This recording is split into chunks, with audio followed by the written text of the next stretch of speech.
Garden Session family. Dr.Ten here, and I want to share with you something I recently discovered in my garden. There was a weed situation, and someone who will remain unnamed Can't prove it. applied a weed killer adjacent the vegetable and fruit garden. See down here, the weed killer was effective in killing the intended plant matter. However, unfortunately, there was some seepage and it went into the garden bed, affecting the sugar snap peas, which were right at their time of harvest. But if you see, as we go further down to the plant to the base, it's done. And this plant over here has also been affected. Fortunately, doesn't look like it made it all the way into the garden where I'm making my first attempt at growing carrot. The Scotch bonnet plant still looks good. Got some fresh peppers that are growing. There's some tomatoes here that are well and waiting on the watermelons to emerge right now. We've just got some flower blossoms growing. So this is an important lesson learned about the potential unintended impact of using a weed killer in your garden. Sometimes it can leak over into other areas and have a negative effect. I want to talk a little bit more about that, how it applies to our mental health when I meet you in the office. Hi, thanks for joining me here on Garden Sessions. I want to talk about how the weed killer in the garden is an environmental stressor.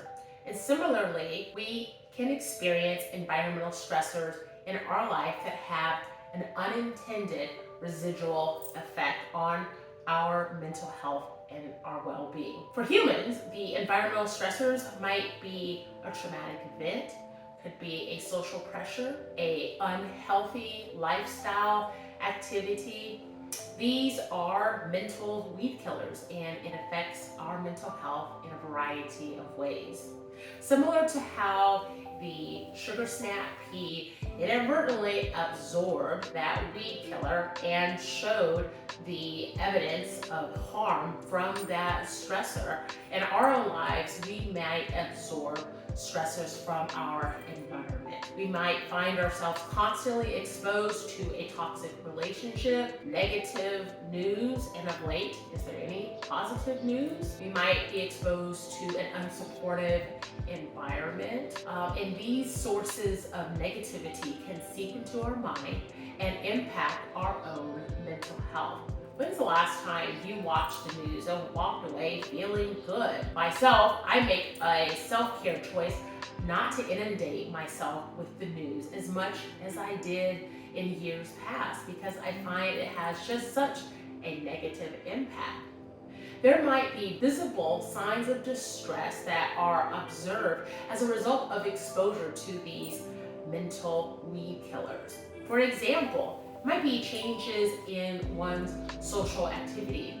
Oftentimes that might be represented in the form of social isolation. That might be represented as frequent cancellations on prior social commitments, or just declining outright from the beginning of that invitation not to go get involved socially with others. So starting to withdraw. Also, mood swings might be a sign of that distress. An increase in irritability or agitation, layman's terms, is being moody. There could also be physical symptoms of distress. For example, those individuals who experience anxiety might report the physical experience of that anxious mind being represented as gastrointestinal distress, feeling like there's butterflies in the stomach. Could also extend to acid reflux, because the body somaticizes that distress. It internalizes in a physical way the stress that a person is experiencing.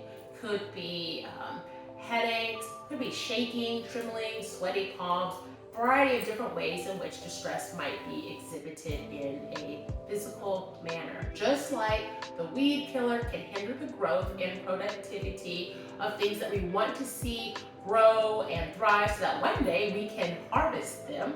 Similarly, our mental health can be challenged by the external factors which inadvertently have a negative effect on our well-being. It is so important to take steps to protect ourselves, to create protective measures to safeguard not only our gardens, the things that we want to see thrive in nature, but for our own self. We need to prioritize our mental health by adopting self-care practices, spending time in the garden if that's what works for you, seeking support, could be from peers, best friends, spouses, parents, siblings, your faith community, and maintaining a positive environment. What you surround yourself with can and oftentimes will have an effect on you personally. So it's important to be mindful of these external factors that can affect your mental well-being and take those positive steps to protect and nurture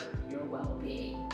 Some action steps that you can take include limiting your exposure to negative news. It's not to say that you have to tune it out entirely, but maybe you don't spend an hour starting out your day and watching the news and then spending hours refreshing the web pages for the news throughout your workday and then again into the evening. Limiting your exposure to it so that you're still aware of what's relevant and going on in the news, but you're not constantly inundated with it. Also consider limiting how much of your time is spent exposed to negative influences that might come in the form of social media. There's a lot of negativity in social media. There's a lot of bullying that might happen. So feeding into that and putting that into your environment can have a negative effect on you. And also consider limiting how much you allow yourself to be exposed to drama in life. Sure, it can be interesting to observe and be a bug on the wall, fly on the wall, listening in on some drama that is happening, being in the midst of the latest gossip, but at its heart, there's a lot of negativity that comes with that. And ask yourself, is that nurturing and enhancing my life like a fertilizer would in the garden? Or might that negativity seep into your own life and have an unintended effect? Thank you for joining me on Garden Sessions, where my goal is to spend time in the garden and cultivate balanced, healthy mental health. I'm so happy that you chose to join me, and I look forward to seeing you again in the garden, where we will see what we can see. I'm Dr. TennilleWarren-Phillips, licensed psychologist and avid gardener. I'll see you next time.